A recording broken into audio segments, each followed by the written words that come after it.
Oh, cryptocurrency. Siapa yang udah kenal sama mata uang digital ini?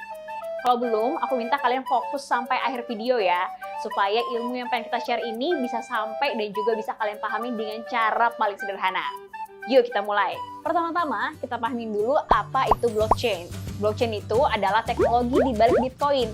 Jadi, blockchain ini adalah sistem yang mengatur dan juga mengelola data transaksi mata uang digital yang nggak dikelola oleh pihak ketiga kayak bank kalau kita menyimpan uang, tapi yang ngelola adalah para penggunanya. Aku kasih contoh ya, ini adalah sistem kalau kita ingin menabung di bank. Ada 4 orang dengan 4 bank yang berbeda. Ada Maria, Doni, Bagus, dan Asep. Misalkan, Maria pengen transfer nih uang ke Doni senilai Rp100.000. Maka setelah verifikasi data, Bank A akan mentransfer uang Rp100.000 ke Bank B dan uang akan diterima oleh Doni. Di sini terlihat ya, jadi bank ini adalah yang mengontrol transaksi antara Maria dan Doni. Bank A juga akan nyatet transaksi Maria ke Doni dan catatan transaksinya yang bisa tahu ya cuma Maria sebagai nasabah banknya. Terus si Bagus sama si Asep gimana? Bagus sebagai nasabah bank C dan Asep sebagai nasabah bank D tentu nggak akan tahu transaksi yang terjadi antara Maria dan Doni. Apalagi ngecek berapa nominal yang Maria kirim untuk Doni. Karena setiap transaksi hanya diketahui oleh masing-masing nasabah bank. Itu kalau nabung di bank. Sekarang kita kasih simulasinya kalau Maria dan Doni ingin bertransaksi dalam bentuk cryptocurrency. Misalkan nih, Maria pengen transfer 1 Bitcoin ke Doni. Setelah verifikasi, 1 Bitcoin ini akan masuk ke rekening Doni. Tapi si Bagus dan Asep bisa tahu, bener nggak sih Maria udah transfer 1 Bitcoin ke rekening Doni? Jadi, sifat transaksinya ini terbuka dan nggak ada yang ngontrol kayak perbankan. Transaksi seperti ini dinamakan sebagai sistem blockchain dari pengguna untuk pengguna. Tentunya ada sistem yang namanya anonim, jadi setiap pengguna nggak bisa tahu identitas masing-masing orang. Udah tahu kan sistemnya kayak apa? Terus kalau mata uangnya kayak gimana sih? Cryptocurrency ini adalah mata uang digital yang nggak punya bentuk fisik, yang letaknya ada di dalam internet. Jadi misalkan nih, kalau kita punya uang tunai, kita simpan di bank.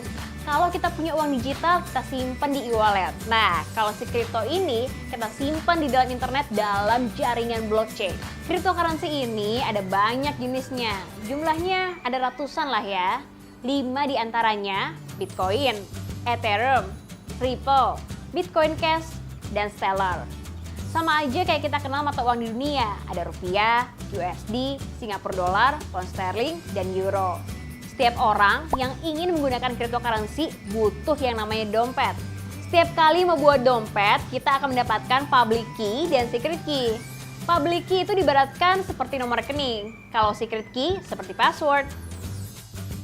Cryptocurrency ini dibuat dengan ilmu kriptografi yang hampir tidak mungkin bisa dihack. Access denied.